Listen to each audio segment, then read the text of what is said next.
Hi friends, तो किसी तरह से मैंने ये स्कोप वगैरह एडजस्ट किया है। तो ये पार्ट 2 है इस वीडियो का जो मैंने कल बनाया था। किसी कारण से मेरा मेन कैमरा जो टारगेट के पास फोकस था काम नहीं कर रहा था। बट एनीवे, अगर वो ठीक रिकॉर्ड होता तो डालूंगा, नहीं तो नहीं। ये मेरे खुद के इन्फॉर्मेशन के लिए है। तो मैं प्लान कर रहा हूँ कि मेजर टाइप्स मेंटेनेंस करूँगा डायना का, क्योंकि करीब 2-3 हज़ार बुलेट चला चुका हूँ। तो मुझे देखना है कि सर्विसिंग से पहले का परफॉर्मेंस और सर्विसिंग के बाद का परफॉर्मेंस अंतर क्या है। मैंने क्रोनिंग टेस्ट किया था पिछले वीडियो में, वो उसको इसी में जोड़ने वाला हूँ। और अभी मैं कुछ फील्ड टारगेट में चला कर देख रहा हूँ, जस्ट एक अंदाज़ के लिए कि मेंटेनेंस के बाद में कैसा परफॉर्म होता है। JSB का ये नया कैन है और एक दो शॉट मार के सेटल करते हैं पहले गन को।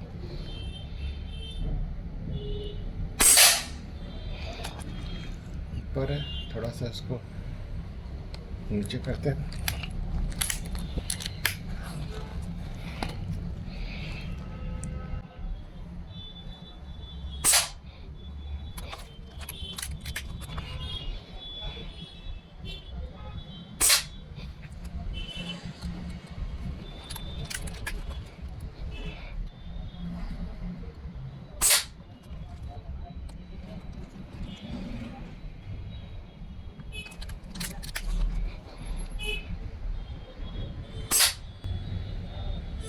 लगभग 0 आ गया है। मैं इससे ज़्यादा मेहनत नहीं करूँगा। ये स्कोप का खास बात ये है कि अब जैसे मुझे नंबर याद हो गया है, तो ये जो है 5 और 6 के बीच में जो 5.5 5.4 पे है वर्टिकल के लिए, और लेफ़्ट में ये 1 लेफ़्ट और 2 लेफ़्ट के बीच में 5 6 7 पोजीशन पे है। तभी मैं इसको नोट करके रख लेता हूँ। तो 1 और 2 लेफ़्ट के बीच में 7 पोजीशन, और 5 6 और 7 पोजीशन, और ऊपर से 5 और 6 के बीच में 5.4। और नेक्स्ट टाइम जब भी हमको H&N बैराकूडा शूट करना है, फट फट फट घुमा के इसको सेट कर लिया और ये स्कोप 0 हो जाएगा। ज़ीरो स्टॉप स्कोप का ये भी एक बहुत अच्छा फ़ायदा है। तभी मैं 5-6 तरह के पैलेट्स को 0 करूँगा, स्कोप का पोजीशन याद कर लूँगा, और फिर मुझे एक भी पैलेट वेस्ट नहीं करना पड़ेगा स्कोप 0 करने में। अब मेन टारगेट में शूट करते हैं।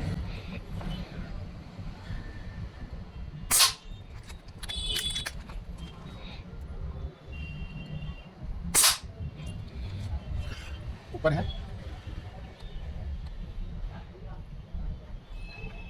थोड़ा अंदर। पॉइंट ऑफ इम्पैक्ट होना चाहिए। अभी देखिए नीचे चला गया, ऊपर कर लिया और राइट भाग गया।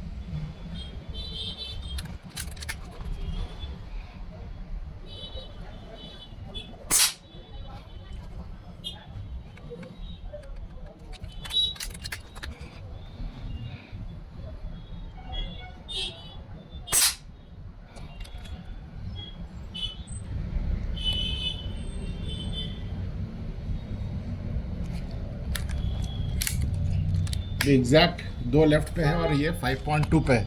अभी देखते हैं।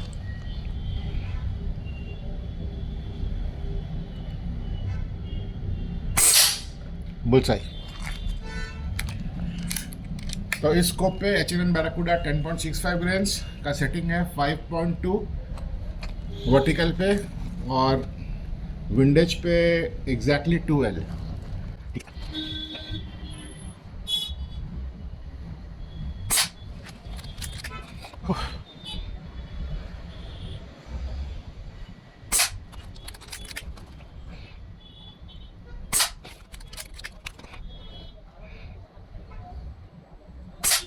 ये शायद था। देखिए पहले चेक करें। ये बड़ा ठीक लगेगा।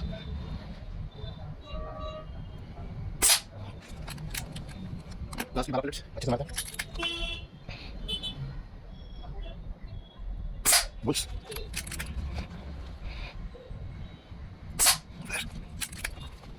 टाइम लेके मारना है। ये जो फ्लैग निकल रहा है, ये बैरल में लेने का निकलता है।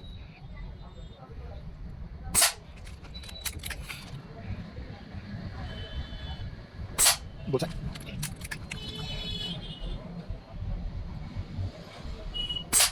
बुल्स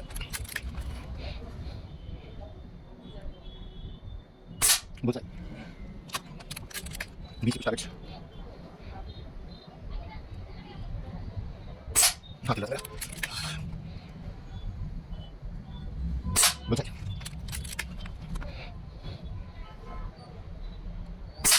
लगभग लोग कह रही है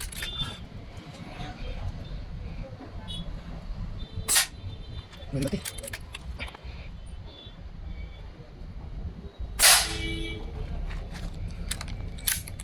लास्ट था। चलिए स्कोरिंग करके देखते हैं कितना पॉइंट्स बना, और जब बैरल क्लीन करेंगे उसके बाद देखेंगे इम्प्रूव होता है कि नहीं। आज काफ़ी अच्छा शूटिंग रहा, लेकिन वही था कि जो पोजीशन जो थोड़ा बहुत जो छितरा रहा है, जहाँ पे डॉट है स्कोप का, और 5 में से 3 बार सही लग रहा है, 2 बार थोड़ा सा ऊपर या नीचे हो रहा है, वो बैरल क्लीनिंग के बाद उम्मीद करता हूँ कि ठीक हो जाएगा।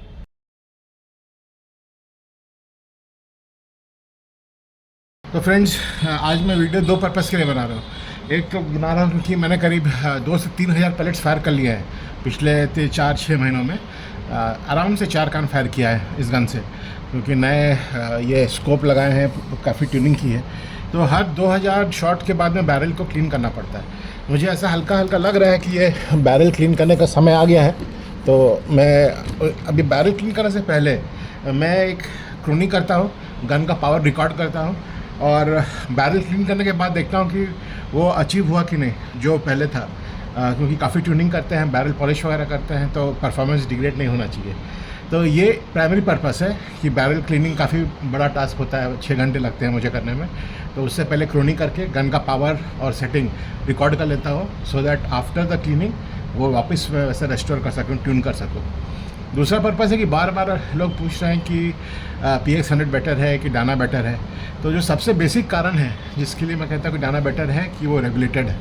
तो ये क्रोनी करने से आप लोग को समझ में आ जाएगा कि रेगुलेटर होता क्या है, रेगुलेटेड होता क्या है। सो आपका पंखा का जो रेगुलेटर होता है वो क्या करता है, पंखा का स्पीड कम करता है, और जो मैक्सिमम स्पीड है उससे ज़्यादा तो पंखा आपका भाग नहीं सकता है। जो 230 वोल्ट से चलता है उससे ज़्यादा तेज तो हो नहीं सकता है, लेकिन कम हो सकता है। जब आपको ठंड लग रही हो तो आप रेगुलेटर से स्पीड कम करते हैं। हर एक रेगुलेटर का पर्पस वही है। लोग पीछे पड़े हैं कि PX100 रेगुलेटर कब आ रहा है। तो आप लोग को ये मैं बताना चाहता हूँ कि रेगुलेटर से कोई पावर नहीं बढ़ता है, कोई स्पीड नहीं बढ़ता है, केवल कंसिस्टेंसी बढ़ता है। तो अगर आप PX100 चलाएंगे तो एक शॉट से दूसरे शॉट के बीच में 12 से 15 FPS 3 से 4 मीटर पर सेकेंड का पावर ड्रॉप होता है या चेंज होता है। जब गन पूरा हवा भरा होता है तो पावर ज़्यादा होता है, कम होता जाता है तो पावर कम होता जाता है। रेगुलेटर क्या करता है, डायना में जो रेगुलेटर है ये मैंने 110 बार पे सेट किया हुआ है। तो 250 बार से लेकर 110 बार तक हर एक शॉट के बीच का जो वेरिएशन होता है वो हार्डली 1 मीटर पर सेकेंड या 3 से 4 फुट पर सेकेंड होता है। इसके कारण जो एम और एक्यूरेसी है वो कंसिस्टेंट होता है। रेगुलेटर का पावर से कोई मतलब नहीं है। FX वगैरह में जो भी आप जो रेगुलेटर होता है उसके साथ में और भी बहुत सारे जो ट्यूनिंग होते हैं, वो हैमर स्प्रिंग एडजस्टमेंट होता है, और इसका जो ट्रांसफ़र पोर्ट है उसका एडजस्टमेंट होता है, जिससे कि पावर बढ़ता है। रेगुलेटर पावर रेगुलेट करता है, यानी कि मैक्सिमम से कम करता है, जिसमें कि आपको पूरा एक्यूरेसी मिले और पेलेट और बैरल की ट्यूनिंग हो। तो डायना में बहुत बढ़िया रेगुलेटर है, लेकिन मैंने ह्यूमा एयर का, जो कि वर्ल्ड का बेस्ट कंपनी से, one of the best company से, वहाँ से रेगुलेटर मंगाया हुआ है। और अभी जो है कुछ शॉट्स फायर करके देखते हैं। तो जस्ट बेंचमार्क करने के लिए 3 अलग अलग वेट कैटेगरी के शॉट्स फायर करेंगे। तो पहले हम ट्राई करने जा रहे हैं 8.44 ग्रेन्स के JSB के पैलेट्स।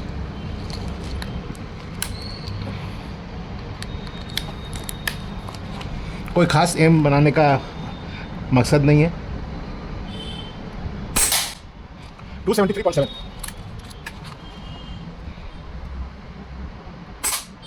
267.1,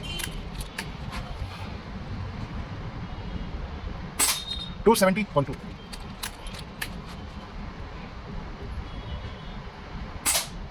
269.0,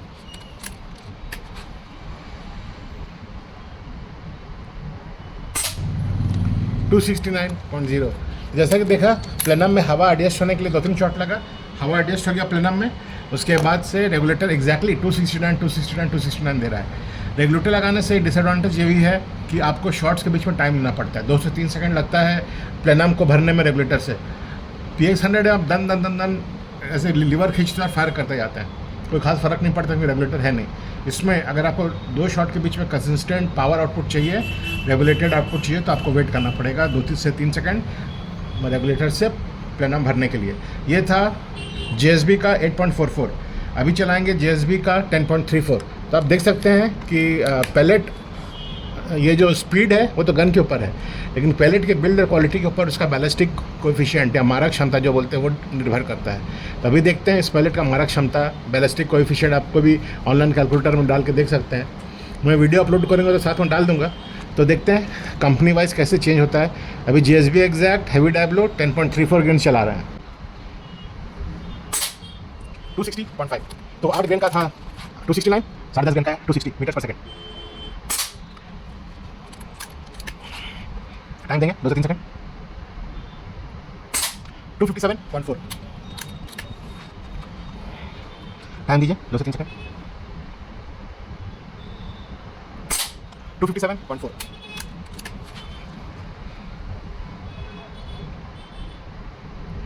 254.6। ये जो FPS वेरिएशन हुआ ये पैलेट के वेरिएशन के कारण भी हो सकता है, क्योंकि अगर आपका पैलेट का क्वालिटी अच्छा नहीं है, जैसे GSB जो इंडिया में आता है बहुत ही घटिया कैंस के होता है, घटिया क्वालिटी के कैंस होते हैं, तो पैलेट टू पैलेट अगर 0.1 ग्रेन का भी डिफरेंस है तो FPS पे भी डिफरेंस पड़ता है। अभी हम लोग चला रहे हैं एयरबॉस डोम्ड फील्ड टारगेट,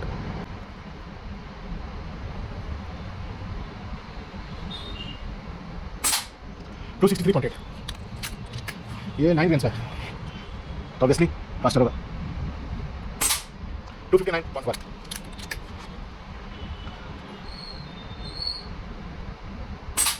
264.9, टाइम जितना ज़्यादा देंगे उतना प्रेशर बढ़ेगा। 266.4, तो हमने वेट किया था, टाइम लिया था, तो थोड़ा ज़्यादा टाइम देंगे।